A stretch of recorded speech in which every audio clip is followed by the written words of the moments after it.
LeBron James, one of many to step up on social media in a tweet that got 22,000 retweets, 60,000 likes, saluting, as he put it, the homie who stepped in and spoke real to our young generation. We all need a word or two to help. Now, if you haven't seen the viral video, we can show you a piece of it right here. It's about a 4-minute video, so the rest of it will be left in the comment section below or the description box.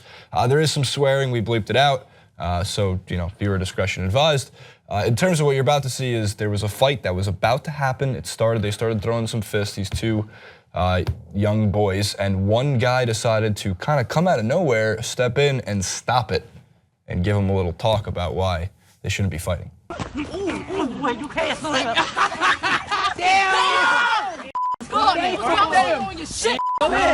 Watch out, Tiz! Chill, Tiz, move! What's good? What's good? Squat up, go ahead, bro. Just talking.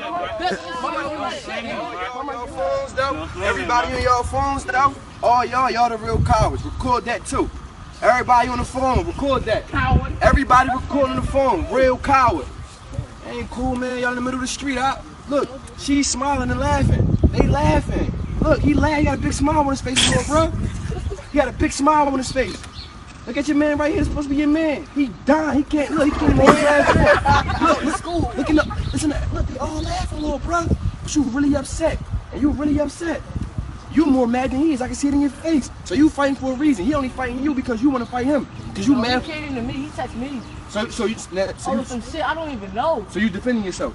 Yeah, I don't know what's going on. All right, look, little bro. So you in the right. You defending yourself. But look at the crowd. And little bro, look. Whatever you text him for that you don't know, you was ill-advised. My thing is, look at the trick of the devil. Who ill-advised you? Shake hands, bro. Just shake his hand, bro. Shake hands, bro. You got spit. Shake hands, bro. Get a sign of good faith. Put your hand back out, bro. You gonna shake it this time. So this crosses over into sports because LeBron James had something to say about it, and also it's just really nice to see that there's some good in this world, and we never talk about the good as much as we want to talk about the bad. Unfortunately, that's just the way that news works. They tried once doing good news. There was a broadcast for a week straight. It was the worst rated show on TV that week because unfortunately it doesn't sell when it's not something that you could gawk at, I guess is the right word. But in this case, Francis, you deal with a lot of these videos on Facebook. You deal with a lot of police brutality, fight videos, people who find it via cell phone.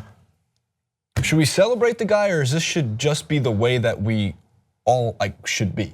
The guy who steps in. Yeah, I think it's a little bit of both. There's so many examples. At times, I remember one day I went home and I was just so depressed because I was doing the video I did consecutive weeks of doing police brutality videos, and there was one that I did. It was the Texas police officer who was just brutalizing a mom and her daughters when they were called the police after a neighbor had choked their son. And it wasn't in the ironic part is it wasn't the tragic end that we often see that you would think would really hit me hard, but it was the point that it's just a regular everyday occurrence for this family, and it was just so heartbreaking to see for me. So I think that it is important to report news because news isn't pretty, man. News is not always the happy ending. In order to push forward the reality of this world, you have to document the graphic stuff, but it doesn't hurt to promote the good in this world and showcase that this is a perfect example as for how someone could help de-escalate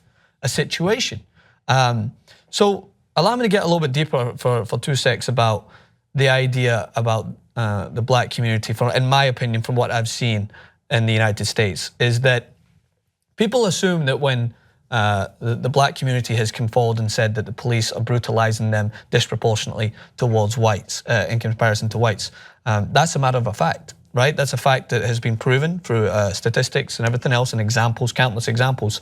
And when they come out and they talk about this, it's often immediately met with this form of deflection, which is, got to deal with your own community. Got to deal with black on black crime. You got to deal with the problems in the community and the lack of father figures and all that stuff that goes on.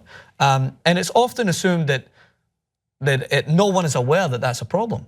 Like, I give example for Colin Kaepernick, for instance. People think that because he came out and spoke about police brutality that he wasn't aware that black-on-black crime in Chicago was a thing. No, he's donating to that because he's aware of it. It doesn't justify one thing for the other. It doesn't help the narrative of what you're watching. Exactly. So it's a means of... If they were to acknowledge the other side. It's a means, like, it's that simple story as to, well, why are you worried about that when that's going on? Why are you worried about that house is on fire right there? Like, basically, there's this constant ability to deflect, right? So what this case promotes is that there's people out there that are aware.